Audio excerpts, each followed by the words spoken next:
nos habla y de Damasio. También Damasio tiene unos libros. Igual, si los necesitan, díganme y se los paso. Y Luria y Damasio tienen pacientes en los cuales hay daños orbitofrontales. Y estos pacientes a nivel emocional no logran entender qué es lo que la otra persona dice. Y cuando ellos lo dicen de una manera que las personas se pueden sentir ofendidas. ¿Sale?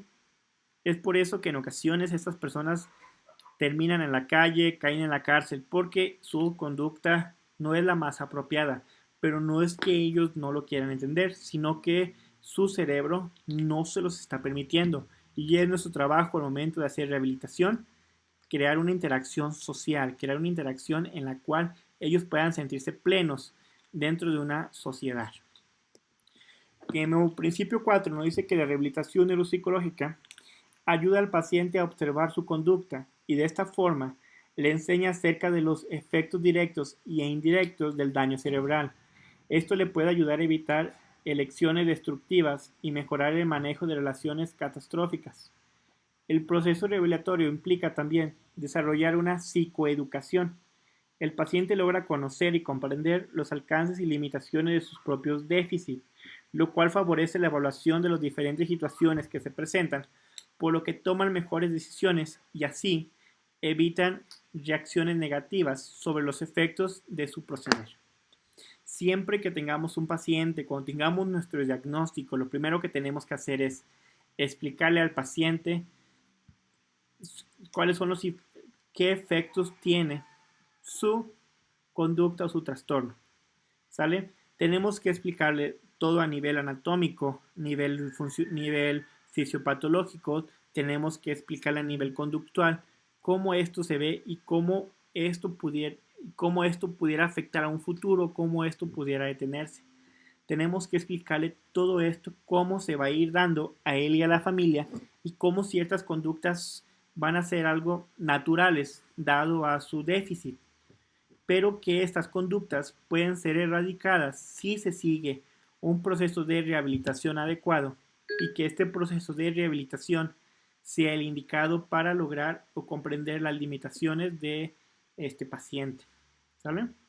Entonces, siempre tenemos que explicarle con el mayor de los detalles, ¿sale? Para que pueda desarrollar un proceso de psicoeducación, que él se entienda qué es lo que él está pasando, explicarle por qué le está pasando esto, pero explicárselo de una manera que él lo pueda entender y explicar a otras personas.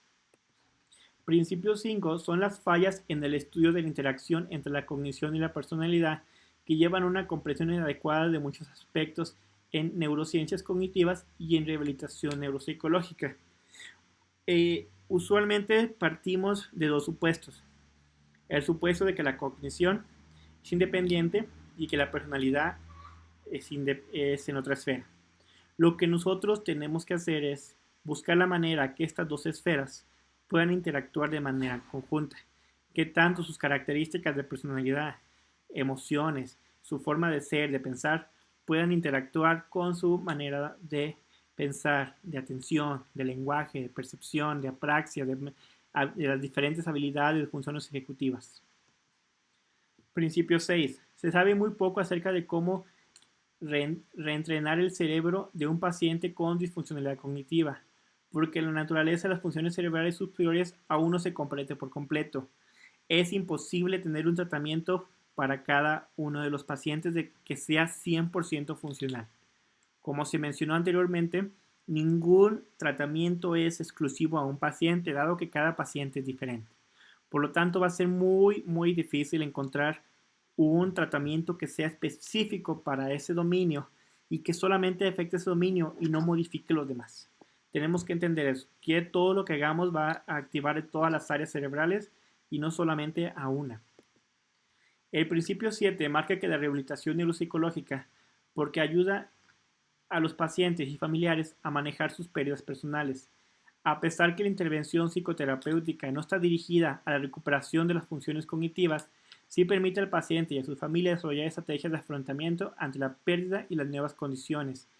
El manejo del duelo, procesos de ajuste, establecimiento de contacto emocional, ansiedad, depresión, ataques de ira, conducta inapropiada y asunción de la nueva forma de vida parte de sus objetivos principales.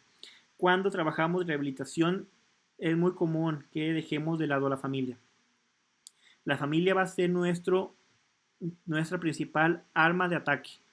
Si la familia logra manejar el duelo que pasa con estos procesos, crea un ajuste estable, el contacto emocional, maneja su estado de ansiedad, depresión, su ataque de ira y sus conductas inapropiadas y forma nuevos papeles, podrá apoyar más que en aquellas familias que no se han permitido trabajar o estar dentro del área de intervención.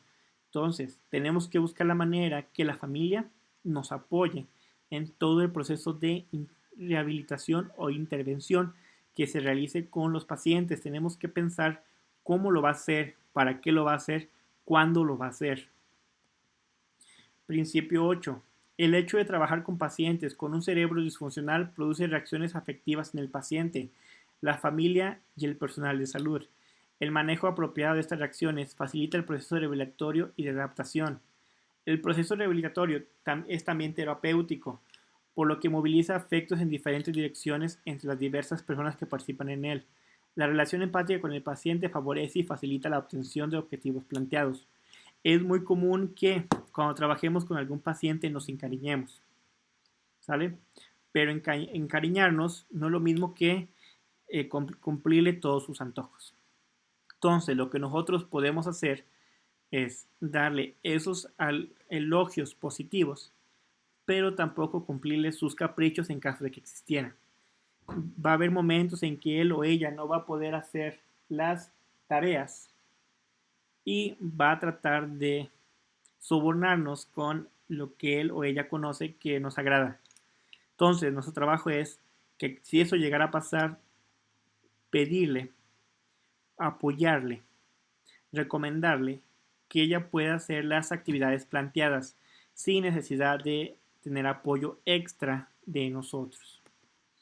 Principio nuevo dice, cada programa de rehabilitación neuropsicológico es una entidad dinámica, ya sea un estado de desarrollo o deterioro. Toda sesión de rehabilitación posibilita realizar una evaluación constante de los cambios inmediatos del paciente, tantos positivos o negativos. Después de cada sesión, tú como terapeuta tienes que analizar si tu trabajo está dando un efecto y si ese efecto es positivo o negativo. Y si pudieras hacer cambios, ¿cuáles harías? ¿Cómo los harías? ¿Y dónde los harías? ¿Sale? Es importante siempre plantear esto después de cada una de las áreas. Entonces, las fallas en identificar qué pacientes pueden o no pueden ser beneficiados por diferentes aproximaciones de rehabilitación neuropsicológica crea una falta de credibilidad en el área. Este principio está fundamentado en el ejercicio ético de las prácticas neuropsicológicas. Con frecuencia se crean falsas expectativas en los pacientes y familiares. El aprovecharse de su vulnerabilidad y desconocimiento del proceso, la ausencia de resultados y el manejo inapropiado de los recursos eventuales durante la rehabilitación pone en duda el trabajo del resto de los profesionales de la salud. Ahorita lo vamos a analizar más adelante, pero existen 1000 modelos de rehabilitación, 1000 estrategias diferentes de intervención neuropsicológica. Existen 1001 herramientas, ya sean digitales, ya sean digitales o ya sean de lápiz y papel. Van a existir millones. Si ustedes ahorita googlean rehabilitación neuropsicológica en Facebook, les van a vender libros de intervención, libros de rehabilitación, libros de exagerado material. ¿Sale? Se los van a vender. Y ustedes, si lo aplican a diestra y siniestra, sin hacer un análisis previo de qué sí les funciona y qué no, van a perder credibilidad. Y esto va a afectar la cuestión ética. Como les mencionaba adelante, por culpa de uno perdemos todos. Si ustedes hacen una intervención y su intervención no tiene una fundamentación basada en evidencias y esto no funciona o simplemente aplico tal estrategia que yo sé de entrada que no va a funcionar porque no cumple con sus características, no va a funcionar. Siempre cuando en clínica nos va a llegar el paciente el cual si yo le digo vamos a hacer esto y esto y esto, él va a decir que sí, porque él no los conoce. Él no sabe ni qué está pasando, porque se supone que yo soy el especialista. Yo tengo esos dominios, esas habilidades para explicarle qué es lo que está pasando, cómo va a pasar. Y si mi paciente se da cuenta que hay ausencia de resultados y el manejo es inapropiado de los recursos durante toda la rehabilitación, el paciente